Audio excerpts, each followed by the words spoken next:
हाँ। जय जवान जय किसान। मैं मुन्ना लाल सक्सेना, प्रदेश महासचिव, प्रदेश सचिव, भारतीय किसान यूनियन स्वराज। आज किसान यूनियन की यहाँ पर पंचायत हो रही है, जिसमें सर्वसम्मत से कई निर्णय लिए गए हैं। एक कहावत कही गई है, राण साण सीढ़ी सन्यासी, इससे बचे तो पावे काशी। आज उत्तर प्रदेश का वही हाल हो रहा है कि योगी जी बाबा जो चाहते हैं वही कर देते हैं। कांग्रेस के शासनकाल में प्राथमिक विद्यालय गांव-गांव नियुक्त किए गए, जिससे कि देश के बच्चे स्थानीय स्तर पर कम से कम प्राथमिक शिक्षा तो प्राप्त कर सकें। परंतु योगी सरकार ने उन विद्यालयों का मर्जर कर दिया है। पहले तो उनमें शिक्षक ही नहीं रखे। यदि शिक्षक रखेंगे तो विद्यालय में पढ़ाई होगी और बच्चे बढ़ेंगे, संख्या बढ़ेगी। अब शिक्षक नहीं है तो बच्चों की संख्या कहाँ से बढ़े। इन्हें चाहिए थे कि विद्यालयों में शिक्षक बढ़ाएं, और शिक्षा का जब शिक्षक होंगे तभी शिक्षा का स्तर ऊंचा होगा। हम इन्हीं प्राथमिक विद्यालय, सरकारी विद्यालय के विद्यार्थी हैं जो एमकॉम LLB किए हुए 85% वाले स्टूडेंट हैं। आज इन सरकारों ने विद्यालयों को इतनी दुर्दशा कर रखी है, जिससे विद्यालय शून्य की स्थिति में पहुंच गए। केवल वहीं तक सीमित रह गया है कि बच्चों को आप इन्हें, जैसे भूखे प्यासे बच्चे हैं, इन्हें रोटी खिलाओ और विद्यालय की इनकी छुट्टी करा दो। भीख मांगने से न बच्चों का पेट भरेगा, न देश का पेट भरेगा।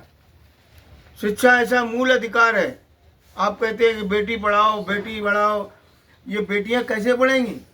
अगर आप मर्जर कर दिया और आपने 2 कोच पे 3 कोच में एक विद्यालय कर दिया, तो हमारे किसानों की बेटियां कहाँ जाएंगी? बताएं योगी महाराज, कहाँ जाएंगी बेटियां?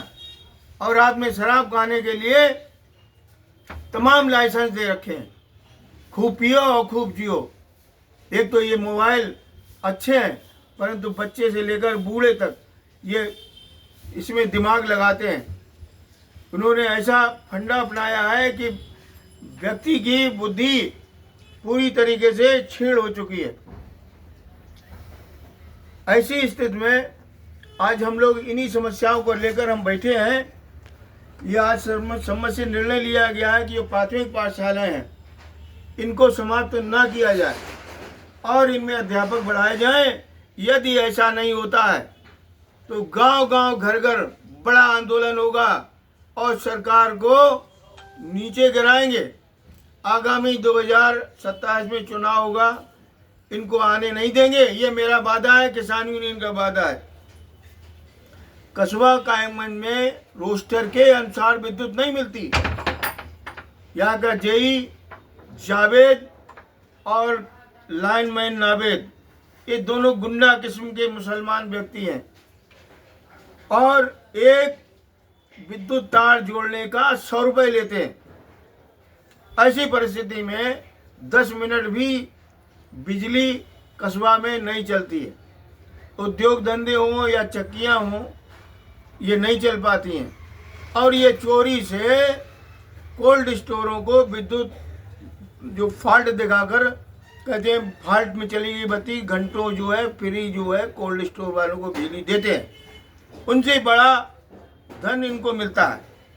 मांग है मेरी कि विद्युत व्यवस्था रोस्टर के अनुसार लगातार दी जाए, और जावेद और ये नावेद, ये लक्ष्मीकांत प्यारेलाल जैसी जोड़ी है, इन्हें तत्काल हटाया जाए। अदरवाइज एक्सियन और SDO के भी हम पुतले जलाएंगे, जिसमें सरकार जिम्मेदार होगी। अच्छे से पुतले जलाएंगे, जूतों की माला डालकर, इनके गलों में जूतों की माला डालेंगे। ये सुधर जाओ, और नहीं तो किसान यूनियन स्वराज इनको सुधारने का काम करेगी। अगली समस्या में यहाँ पर विदेशी प्रजाति के कुत्ता पालन हो रहा है, जो सरकार नगर पालिका संज्ञान में ले, इनके लाइसेंस बनवाए और इन पर कार्रवाई करे। नमस्कार। अगली समस्या में शॉपिंग कॉम्प्लेक्स में है, इसमें रंगाई पुताई जो है नहीं हो रही है। बता रहे 7 रुपया कहते हैं। बहुत ही गंदा, करीबन 30-40 साल पहले मिथिलेश के शासनकाल में नगर पालिका का द्वारा इसको निर्माण कराया गया था। और आज जो है संबंधित अधिकारी ये ईओ साहब कई बार हम लिख चुके हैं, और ये ईओ जो है नगर पालिका की समस्याओं को कतई ध्यान नहीं देता है। हमारी मांग है कि इसकी रंगाई पुताई कराई जाए, जिससे आम जनमानस और गरीबों को इस धर्मशाला और इस मार्केट का सही लाभ मिल सके। और ये इसमें जो किराएदार सिकमी बैठे हैं इनको हटाया जाए और दोबारा मूल्यांकन करके जो किराएदार हैं वो किराएदार नहीं बैठ रहे हैं, उन किराएदारों को अलग किया जाए और नए तरीके से नए किराएदारों को ये दुकानें आवंटित की जाए, जिससे सरकार को राजस्व भी बढ़ेगा।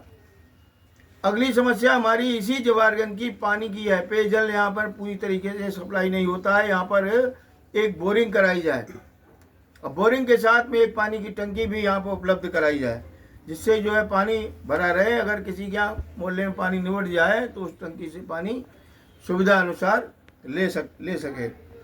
तंबाकू का उत्पादन यहाँ बड़े पैमाने पर हो रहा है। भारी समस्या है, किसानों को उस तंबाकू का वाजिब मूल्य नहीं मिल रहा है। अड़तिया लोग बड़े पैमाने पर जीएसटी की चोरी कर रहे हैं। इन काश्तकारों का मद्दा ठंडा माल तो खरीद लेते हैं, वाजिब मूल्य नहीं मिल रहा है, लेकिन उधर सरकार की टैक्स की भी चोरी कर रहे हैं। सरकार को संज्ञान में लेकर हर गोदाम इनकी जांच कराई जाए। भारी टैक्स अपवंचन हो रहा है, जिससे जांच होगी तो सरकार का राजस्व बढ़ेगा।